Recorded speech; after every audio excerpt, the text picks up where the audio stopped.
यात्रा सुनेर अनि हेरेर बसिरहनुभएका तपाईँ तमामलाई मेरो फेरिको नमस्कार। आजको अङ्कमा अर्को एउटा कथाको साथमा उपस्थित भएको छु। तपाईँहरू सम्पूर्णमा यो कथा वाचनको लागि अनुमति चाहन्छु। कथाको शीर्षक छ बाँदरको पुच्छर। एउटा गाउँको झुपडीमा एउटा परिवार बस्थ्यो।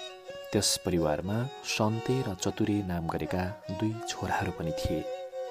ती दुवै छोराहरू चतुर थिए। उनीहरू छिमेकीका घरको खानेकुरा चोरेर खानमा एकदमै सिपालु थिए। सन्ते र चतुरेको झुपडी नजिकै अर्को एउटा सानो झुपडी पनि थियो, जहाँ एउटा बाँदर बस्थ्यो। त्यस बाँदरलाई दही चिउरा अति मन पर्थ्यो। एक दिनको कुरा हो, त्यस बाँदरले दही चिउरा र अलिकति चिनी कहीँबाट ल्याएछ।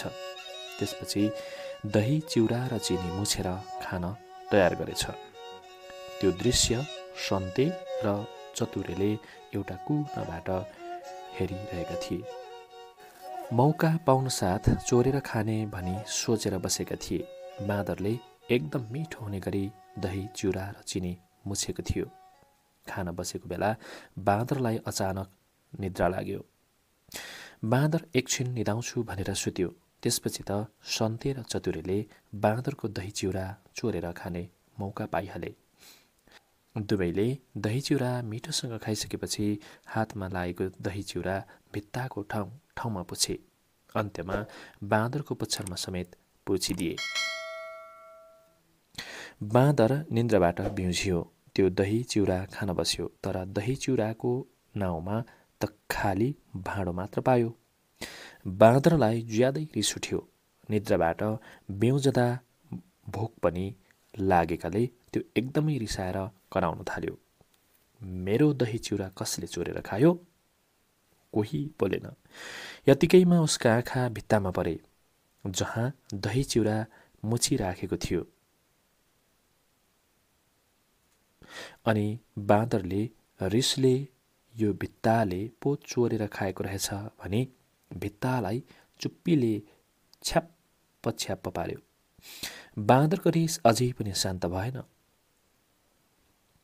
फेरि अर्को भित्तामा दही चिउरा देख्यो। त्यसलाई पनि चुप्पीले छ्याप्प पार्यो। अझै बाँदरको रिस मरेन। दही चिउरा खान नपाएको रिस। बाँदरले आफ्नो पुच्छरमा पनि दही चिउरा लागेको देख्यो। अनि यस पुच्छरले पनि पो चोरेर खाएको रहेछ भनेर आफ्नो पुच्छरलाई समेत दण्ड दिन ऊ तम्सियो। बाँदरले एउटा 5 पाथी जति तेल अटाउने खालको फोसी, ठुलो भाँडो जसलाई भनिन्छ, ल्याएर तेल हाल्यो। दन आगो बालेर तेल ततायो। उम्लने गरी तेल तातेपछि अब यस पुच्छरलाई सजाइदिन्छु भने रिसले मुरमुरिएर बिस्तारै पुच्छरलाई तेलमा चोप्यो। अलिकति के चोप्न मात्र पुगेको थियो। पुच्छर त आफ्नै शरीरको न हो, उसलाई बोल्यो। बाँदर एया आथा भनी उफ्रन थाल्यो। तैपनि उसको रिस भने मरेन।